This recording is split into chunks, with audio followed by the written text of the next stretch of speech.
Халелуя! Чуваме ли се, братя и сестри? Много тихо. Има ли хора на това място? Има ли Божи деца на това място? Има ли хора, които тази вечер искат да чуят думите на Христос? Знам, че има. Защото ако нямаше да бъдете тук, на това място. Знам, че има хора, които обичат Исус. Знам, че има хора, които днес са дошли да издигат царя на царете. Църкво, радвам се да бъда тук с вас. Радвам се дори да минеме през скърби, пак да проповядваме Божието благовестие, за да стигне до всички краища на народите и да се чуе великото благовестие на Исус Христос. Знаете ли, вие сте хора, които сте избрани да бъдете светлина. Знаете ли, че вие сте хора, които сте избрани да бъдете хълм, град, поставен на хълм, на високо да свети. Знаете ли, че църквата трябва да достигне до хората, които са сляпи? Знаете ли, че църквата днес трябва да стигне до тези хора, които са прокажени? Знаете ли, че днес Бог иска да отиде чрез вас?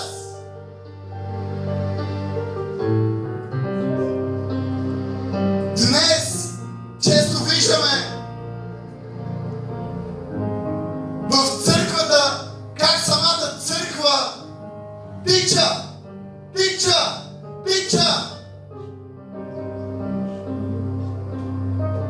Но понякога път църквата трябва да спре и да чуе.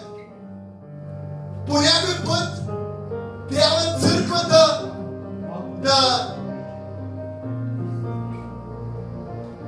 да стопира и да изслуша. Тази вечер, преди да разгърнем Божите боговдъхновения писания,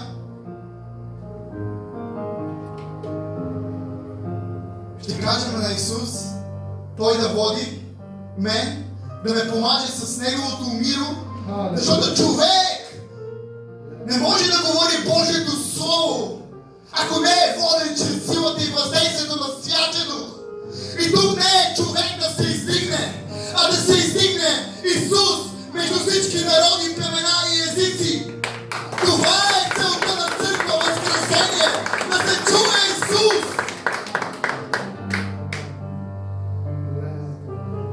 Както каза един пастор, не можеш да застанеш на амвона и просто да четеш новини. Да разкажеш новинарски вести какво се е случило. А когато човек застане на амвона, трябва да вкара църквата да преживее тази ситуация, да преживее тази картина, да влезе в това пророческо виждане и да разбере същността на Божието Слово. Църкво, искам тази вечер да ти кажа, че дори да ти е трудно да проповядваш Божието Слово, дори да ти е трудно да говориш и да вършиш Божите дела. Ей, църкво! Стъпвай здраво, смело, заради Твоят Господ, който да намери, защото имаше една песен, първоначалната песен, ако не беше ти, къде ли щях да бъда аз сега? Знаете ли какви светски мечти имах отпреди? Няма да ви кажа. А сега имам мечтата да проповядвам Божието Слово. Амин. Сега имам мечта, която да разкажа за нашия Исус, не за моя Исус. Той не е само мой. Той е на всички нас. Този любящ баща, който се спира. Той не влиза в множеството. Той не се водеше по тях. А спираше. И той чуваше своята църква от какво има нужда.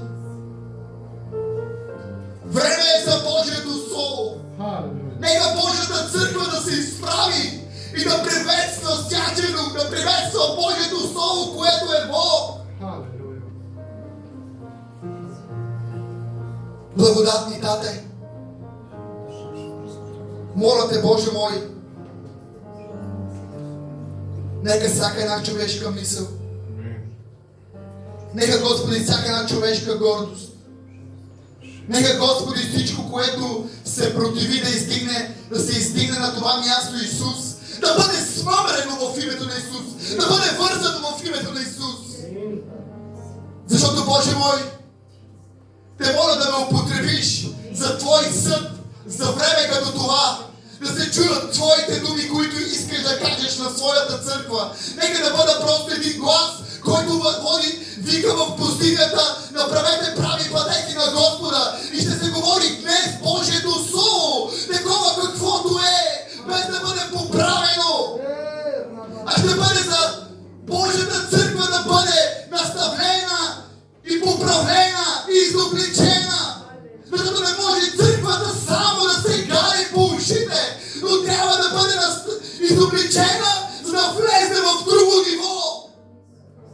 Защото, Боже мой, мъдрият човек приема изобличение. Тази вечер, Тате, моля Те да бъда просто един глас, който говори, Господи, за Теб. Нека всяка една човешка мисъл, всяко едно нещо, Господи, да падне от мен и да се издигне Исус Христос на това място. И църквата казва: Амин! Може да се седнете, брати и сестри.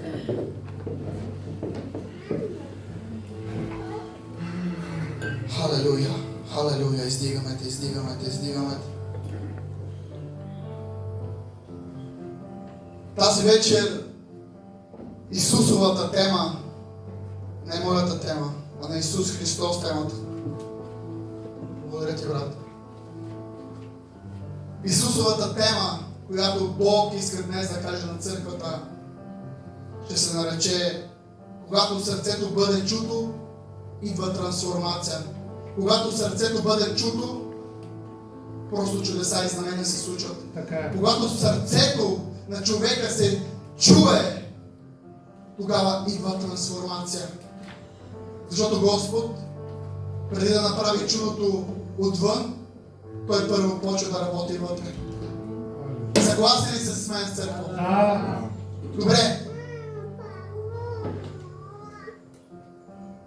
Ще отвориме в Евангелието според Марк, 10 глава, от 46 стих.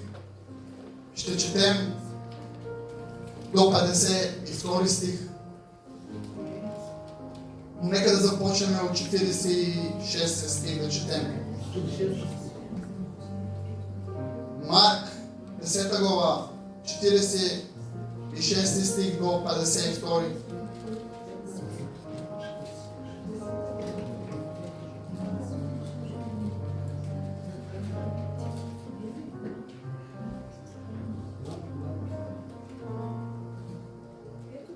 Но преди да прочетем Божието Слово,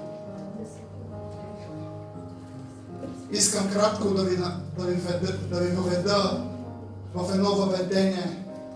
Преди да прочетем Божието Слово, да ви вкара в едно въведение, което на църквата да стане ясно за какво се проповядва, на какво да решиме тази вечер, какво трябва да чуе Божията църква.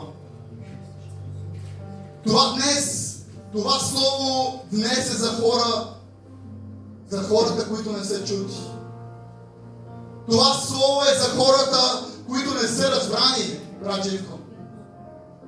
Това Слово за хората, които викат, но не винаги биват разпознати. Така е. И днес тя ще да отговори на църквата. Църквата трябва да се научи да чува хората. Църквата трябва да разпознава сърцата за думите на хората. Амин. Църквата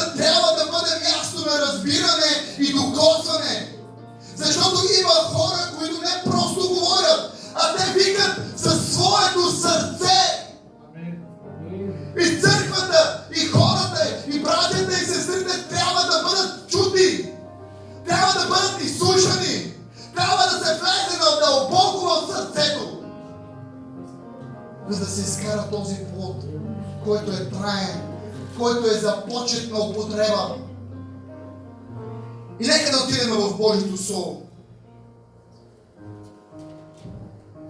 Тук ще говорим за слепия Бартимей, който беше слеп, но прогледна. Много пъти сигурно сте чували тази история, но винаги има какво да научим от Божието Слово. Защото ние не проповядваме с човешка мъдрост, а с мъдростта на святето.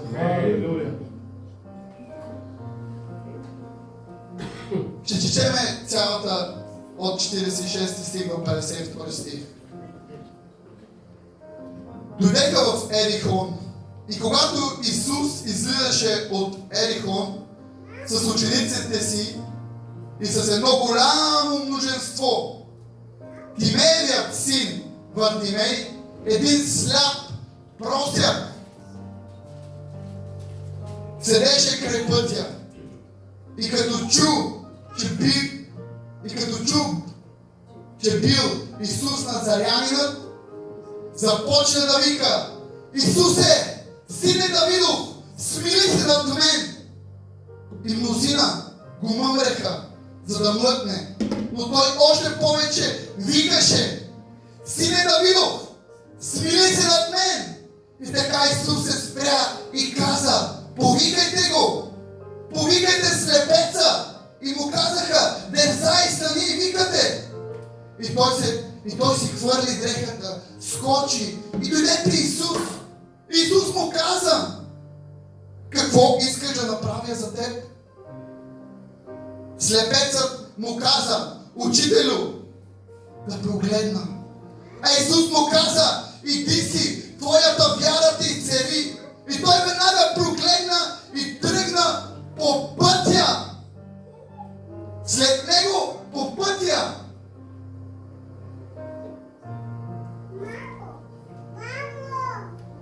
Днес няма да разглеждаме просто една история.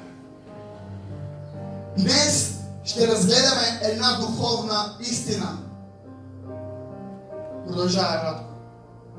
Благодаря ти, че ми помагаш в Божието дело. Благодаря ти, че си между нас. Ще разгледаме една духовна истина. Как нечут човек срещна чуващия Бог? Как хората не го чуваха, а той срещна чуващия Бог? Как викът на човек среща отговора на Христос? И как живота се променя отвътре навън? Първа точка. Вартимей го виждаме край пътя. Вартимей е слепец. Той не вижда светлина. Той не се движи в пътя. Той не вижда пътя. Той не вижда бъдещето. И затова стои край пътя и всеки един и всеки ден едно и също. Хората минават, той вика и никой не спира. И с времето това става не просто ситуация, става неговият живот. Той не е просто слепец. Той е човек, свикнал да бъде подминаван. И днес много в църквата се случва точно това. Не се разбираме, не се изслушваме, не се изчакваме, не влизаме дълбоко в сърцето на брат си и сестра си, за да разбереме какво искат да кажат. Пребързваме с говоренето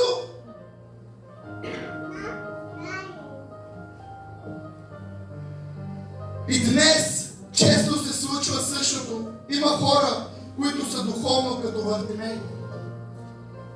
Хора, които викат, хора, които търсят, хора, които се борят. Но понякога около тях се чува друг глас. Остави го, той е такъв, той не става. Той няма да се промени. Той винаги е проблема, този човек. Махни се, да заобщувай с него. Дръпни се от него. Но чакайте, църква. Чакайте, ще разгледаме по-натам. И какво иска Бог да каже? И какво Бог иска да каже на църквата си? Тази вечер искам да ти кажа, църкво, че ако някой ти е казал не ставаш, че ако някой ти е казал ти си просто такава и такъв, Бог идва до тебе. Амин. И ще видите по-натам какво се случва. Остави го, той е такъв, той няма промяна, той винаги прави проблемите. И така човек започва да носи етикет вместо надежда. Самите хора му слагат етикет, а Бог му дава надежда. И тези хора с този етикет спират неговото изцеление, неговия призив да влезе точно там, където трябва. Амин. С техните критики. А как Исус го вижда? Защото тълпата знаеше как да подминава Вартимей, но Исус избра да спре при него. И тук започва промяната в тази история. Не когато Вартимей спира да вика, а когато Исус се спира до Вартимей. Когато църквата ходи в множеството, а Исус казва, аз няма да ходя с вас. Има нещо по-важно. Има Вартимей.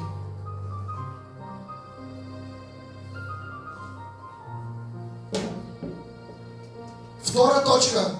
Викът и шумът на тълпата. Един ден той извика, Исусе, смили се над мен. Но тълпата каза, мълчи. Човека извика със сърцето си. Тълпата се опита да го заглуши. И тук идва духовната истина. В този свят има много шум, но викът на сърцето винаги прави път.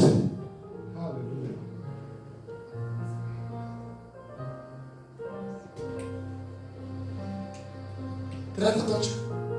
Ще побързаме, защото имаме още други неща, които трябва да споделяме на църквата. Исус се спира за човека. Трета точка. Исус се спира за човека. Всички вървят, всички бързат, всички имат програми, но Исус спира. Пасторе, днес църквата трябва да спре. Тълпата се движи напред, а Исус спира при нуждата.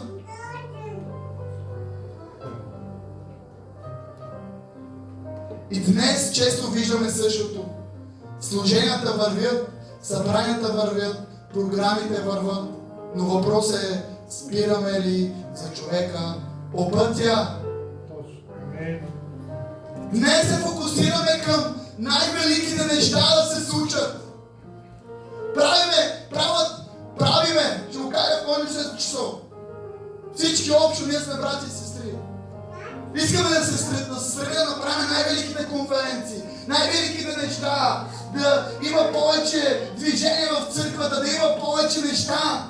Но Исус точно това вика. Множеството върви на там, към тези неща, а Исус точно там се спира. Амин. Към този Вартимей. Простете.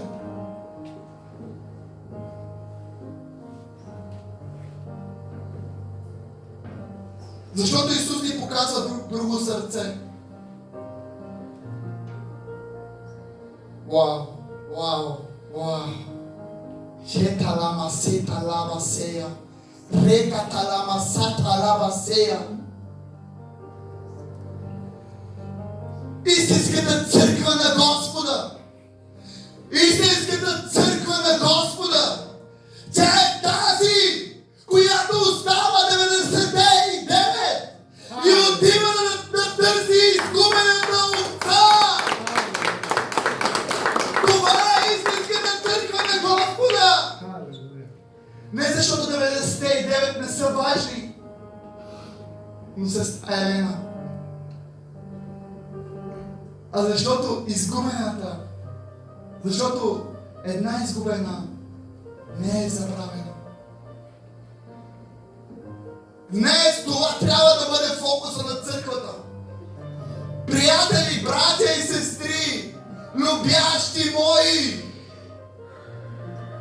пасторе, служители, това трябва да прави църквата. Амин.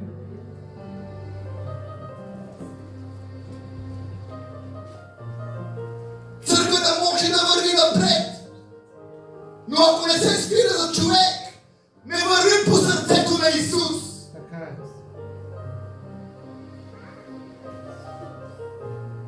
И четвърта точка. Сърцето, което вижда и променя. Но в Първо царе, 16 глава, 7 стих казва така, че Бог не гледа на лице, но Господ, не е нужно да си отваряте, всеки знае този стих. Бог не гледа на сърцето, но гледа на сърцето, както е казал на Давид. Не гледа на външния му вид, виж на сърцето му, нали брат? Бог не гледа на външното, Бог гледа на вътрешното. Но друг стих каза така, Еремия 17:9. Сърцето е измамливо и пълнаво. Човешкото сърце без Бог е слабо и нестабилно, но не винаги знае истината, лесно се обърква. Пълнавото сърце. Сърцето е измамливо и пълнаво. Пастор, аз се обърках тук в проповедта. Но знаеш, има една истина. Тук първо Исус казва, не гледа на сърцето, не гледа на лицето му, но гледа на сърцето му. В Еремия пък казва, сърцето е измамливо и пълнаво. Окей? Ама ние гледаме, че това сърце е пълнаво без Исус. Нали? Точно така. Но Бог не оставя човека така. В Еремия 29:13 каза така: ще ме потърсите и ще ме намерите, когато ме потърсите с цялото си сърце. Амин. Както Бартимей викаше. Не с неговия глас, а с неговото сърце. Църква. Когато човек търси Бог искрено, Бог му се открива. В Притчи 4:23 казва така, че вижте сега какво каза Божието Слово. От сърцето са изворите на живота. Истината. Сърцето е като източник. Ако е без Бог, дава объркване в живота. Ако е с Бог, дава изворите на живота. Амин.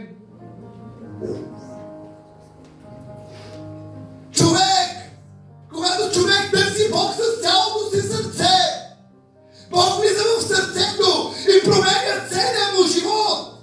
Амин. Нека да видим пета точка. Трансформацията, която ражда следване. Амин.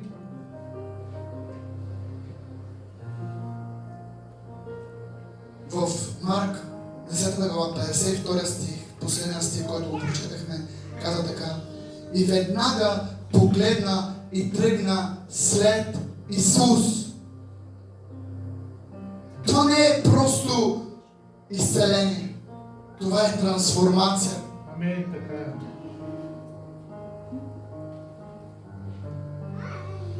Защото когато Бог докосне сърцето на човек, нещо вътре в него се променя. Той започва да вижда по нов начин и започва да избира по нов начин. И тук е силата на тази история. Църкво. Вартимей не остана същия човек, когато всички познаваха. Той не остана този Вартимей. За хората той беше просто слепият, онзи край пътя, онзи, който проси. Но когато Исус докосна живота му, той вече не беше определен от миналото си. Не беше определен от мнението на хората. Не беше определен от това, в което е стоял. Когато Бог работи вътре в сърцето, човек се промени, приема нов избор. Човек приема нов живот. Човек приема нова посока. И това виждаме в Вартимей. И тръгна след него. Той не просто получи зрение, той получи нов живот и нова посока. Днес църквата точно това трябва да практикува. Това точно трябва да правиме, пасторе, с Божата помощ. Всички заедно. Когато някой има проблем, откъде ме стига само с неговите проблеми. А напротив, трябва да го запознаеме с този Христос, който води до трансформация, Ребека. До този Христос, който води трансформация. Затова казва, нека силният да носи славя! Амин. Ако тази вечер църква се чувстваш силна църква, ако се чувстваш силна сестра, която може да носи нейната си сестра, и ако се чувстваш брат, който е силен, нека да носи брат си.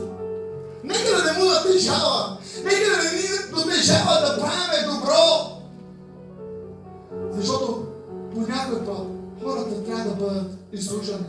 Трябва да бъдат обгрижвани. Трябва да бъдат разбрани.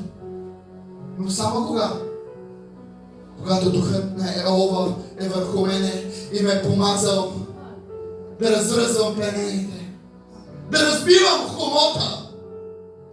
Само тогава миналата проповед беше такава. Не прави нищо без Святия Дух. Направи го чрез силата и въздействието на Святия Дух.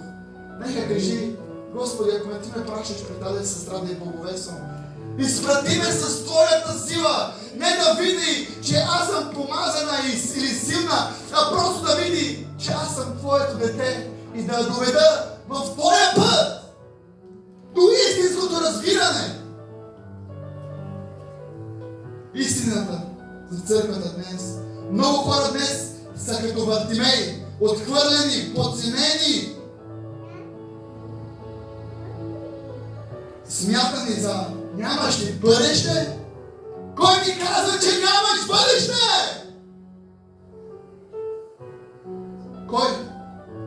Кой ти казва, че нямаш бъдеще? Искам да ти казвам, че Исус даде кръвта си за тебе и за мене, за да имаме бъдеще и надежда! Амин. Ще продължаваме да проповядваме Исус. Амин. Знаете ли кой Исус трябва да проповядваме? Този, който беше разпънат. И не ние, с нашите мъдрувена, да проповядваме Неговото Слово, за да не се отлъчи Божия кръст. Всичко трябва да бъде фокусирано върху Христос. Амин. Всичко трябва да правиме заради името на Христос. Халелуя. Но виждаме, но когато Исус ги докосне, те вече не живеят според това, което хората казват, а според това, което Бог е направил вътре в тях. Амин. И вече, какво казва? Вече не аз живея, но Христос живее в мен.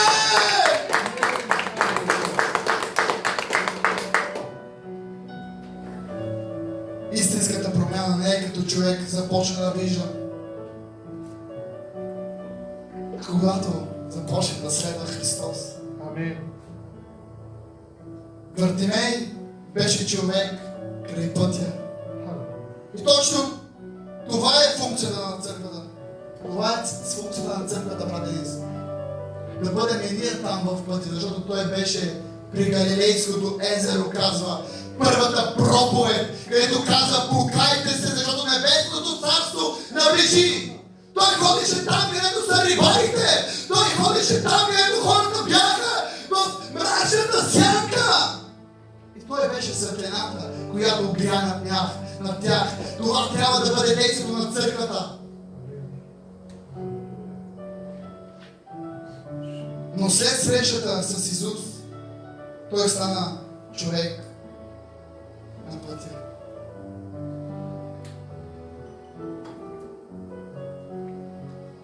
Не просто изцелен, а трансформиран и воден от Христос.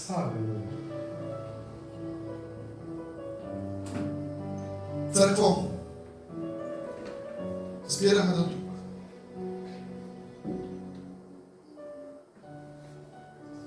Може да спрем, моя в което слава на Бога. Вече нашето време. Ето, вече няма да възкресение да следва Тебе, да не се отлучваме от Твоята любов. Благодаря Ти за всяка една душа, за всяка една сестра, за всеки един брат, за всяко едно дете. Помазай ги, Господи, от главата до петите.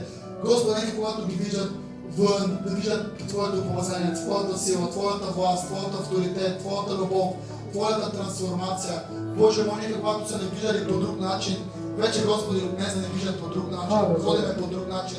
Благодарим Ти, Татко, за всичко, което правиш. И църквата казва: Амин. Може да спиш. Амин.